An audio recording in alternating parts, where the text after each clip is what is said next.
Hey, good morning, friends. Mark Holmes here with my buddy Cowboy Joe Boo, and as always, thank you guys for watching, commenting, and subscribing to the Joe Boo Sports Report. Because without you guys, well, I just wouldn't want to have it without you guys, because you guys are what make this channel what it is. You know, I was up till about midnight last night working on the man cave and everything else, and it's getting to where I really am beginning to enjoy it, and I'm really proud of it. And I was up at 6 o'clock this morning, rocking and rolling, and today hopefully will be a huge day. If everything works out, I'm going to have something special for you guys. If it doesn't, well, I'm going to keep on trying. But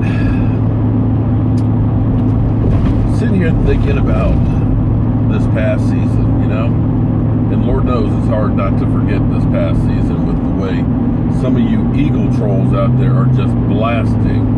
You know, John Doe, good Lord, give it a rest. We got it. You're world champions.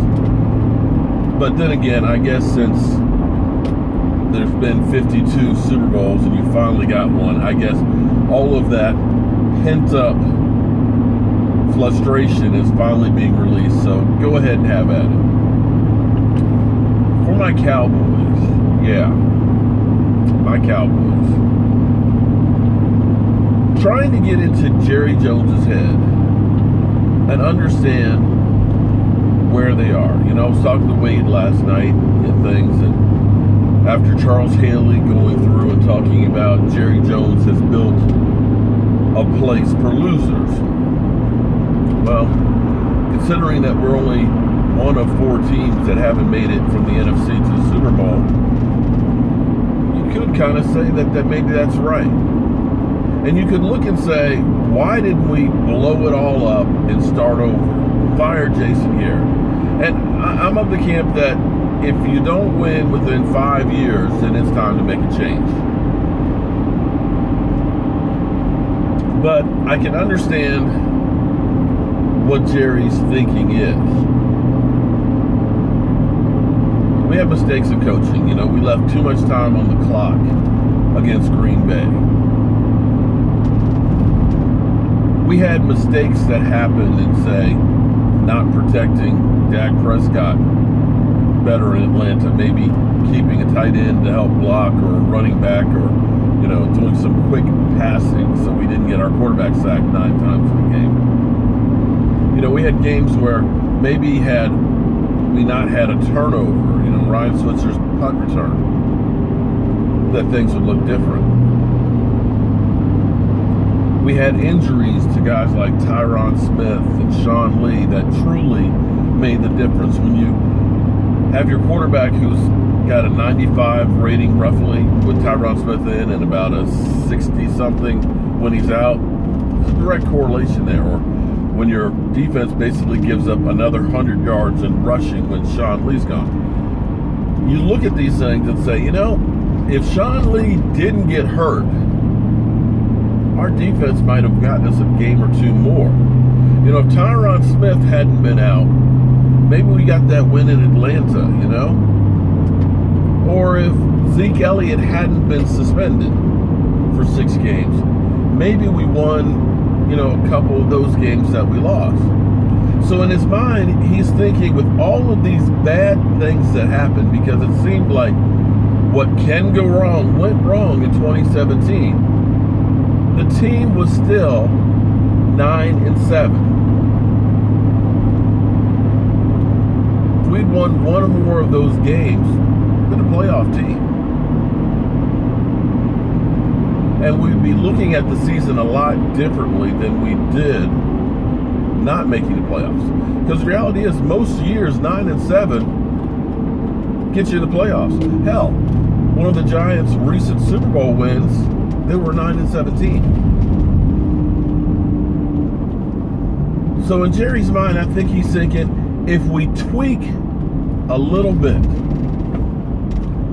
if our rookie secondary players have a little better health and play a little bit better, our secondary will do well. Maybe if we get, you know, a swing tackle to take care of when we're missing a Tyron Smith and things.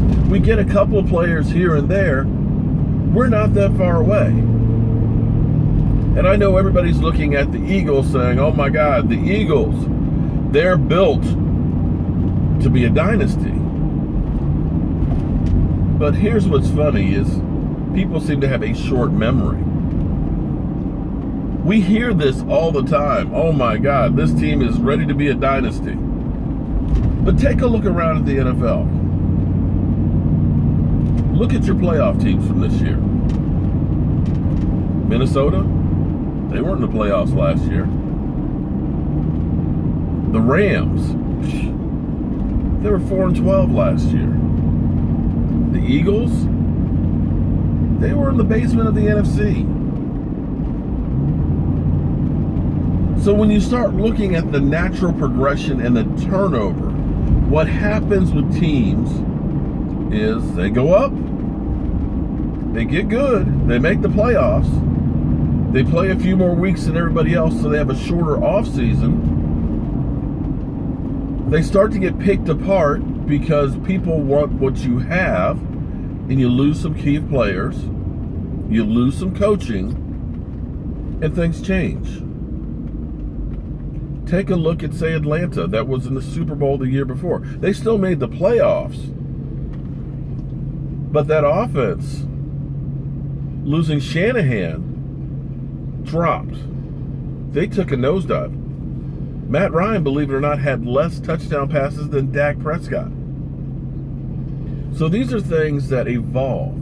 And remember, after last year, everybody said, man, the Cowboys, best offensive line in football. Oh, man, they got Zeke Elliott, Dak Prescott. Wow. They're going to be a juggernaut.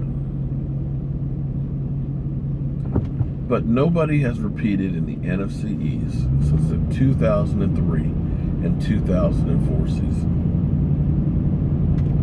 So Jerry Jones is thinking, I don't want to change a whole lot of stuff. We're close. We can get back into the playoffs. And that's it in a nutshell. Whether you like Jason Garrett or don't, that's the mentality of Jerry Jones. Will we continue to be a house full of losers? Well, we'll see what happens next year, because we've got 10 draft picks. For once, we actually have some cap space and maybe could do some damage in free agency. We're a younger team. And by all rights, you've got as many good players as anybody in the NFL. So in my mind, next year, you need to do some winning. So as always, friends, I want to thank you guys for watching and commenting on the Joe Boo Sports Report. It's the off season, but believe me, we're getting ready for next year. We're less than a month away for free agency beginning. So, hold on to your hats, friends. There really is no off season in the NFL. I'll see you soon.